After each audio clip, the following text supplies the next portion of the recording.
Let's just start right there. I mean, wow. That line tells you everything you need to know. This isn't just some story about a noisy roommate. This is about flipping a switch on something far more disciplined and way more dangerous.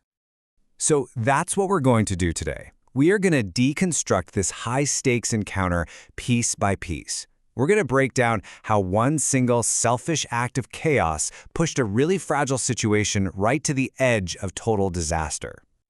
All right, here's our game plan. We'll start with the setup, this fragile vigil. Then we'll look at the moment that peace was shattered. From there, we'll get into the automated reaction it triggered, the dangerous little game that played out, what was truly at risk here, and finally, the tough lesson learned in the aftermath. Okay, first things first. To really get what happens next, you have to understand the environment. This was not a normal situation. This was the very end of a tense 6-day vigil. 144 hours. Just let that sink in for a second. That is 6 straight days with no real sleep. The mind, the body, they're pushed to their absolute limit. The whole machine, as the source puts it, is running red hot. And it's so important we get what vigil means here. This isn't just about being sleepy. No. This is a state of constant, heightened alertness. It's a system that's been on high alert, on guard, for almost a solid week. So at this exact moment, just as this overloaded system is finally about to do a much-needed reboot, to actually sleep, the defenses drop for a split second. This is the one and only point of vulnerability in an entire week of being fortified. And of course, that is precisely the moment the breach happens, the one action that shatters the quiet and changes absolutely everything. And just like that, a scream. The carefully controlled, secure environment is instantly compromised, an explosion of pure chaos. So your mind immediately goes to why, right? What was her reason? Was she having a bad dream? Maybe some kind of withdrawal? Or did she just want some attention and couldn't stand the peace and quiet? But here's the thing, and this is absolutely critical. From a threat assessment perspective, the why is completely irrelevant. It doesn't matter. What matters is the action itself. She made a conscious choice to inject chaos into a volatile situation. She wanted a reaction, and well, she was about to get one.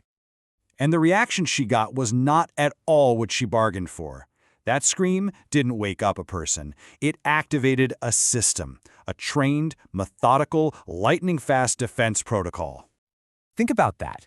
Instantly, the conscious thinking part of the brain just goes offline. It's way too slow. The ingrained training takes the wheel. This is no longer an emotional response. It's just a series of pre-programmed actions running at full speed. And you see this incredible reframing happen in the narrator's mind. They're no longer in a room with a roommate. They are now operating inside a breach scenario. The physical space itself has been reclassified. It's now an operational zone with a possible threat. And the system just follows its programming. It's perfect. Step 1, clear the exits. Step 2, secure the perimeter. Step 3, identify the threat. This is pure high-speed processing.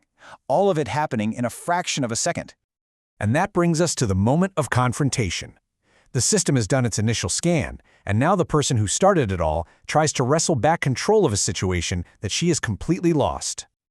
The system's conclusion is simple, direct, and frankly, terrifying. The source of the breach, the origin of the chaos, the immediate threat that must be dealt with, is her. So realizing she has unleashed something way more intense than she expected, she pivots.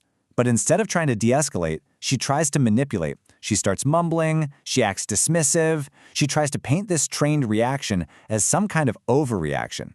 She is literally trying to gaslight a defense system. This quote from the source material just nails it. It perfectly shows how disconnected she is from reality. It's like she pulled the pin on a live grenade and is now trying to tell the person holding it to just, relax. It's not a big deal. So what was really at stake here? Her little desire for a moment of drama put entire worlds at risk, and you get the sense she had absolutely no clue. Her action didn't just risk an argument, it risked what is known as a casualty event. And let's be clear, that's not just some technical term. It means somebody getting seriously physically hurt or the complete collapse of their entire living situation. The stakes were life-altering. I mean, just look at this comparison. It is staggering. Her goal? Trivial. A little bit of drama, some attention. The risk she created? Catastrophic. A potential casualty event, losing their housing, police getting involved, the whole thing falling apart. She bet her entire world on a game she didn't even understand. So, we come to the aftermath. How does this encounter end? The resolution is chilling, and it reveals a fundamental truth about power and, more importantly, about restraint. Her safety in that moment had nothing to do with her. She was safe for one reason and one reason only. Because the narrator, even after 144 hours of being awake, had the discipline to override the system. Her safety was a gift, a direct result of that incredible restraint.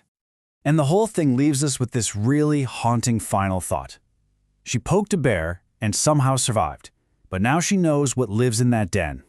She gambled everything for a moment of drama, and the lesson is stark. If you play with forces you cannot possibly comprehend, next time, you might not be the one who walks away.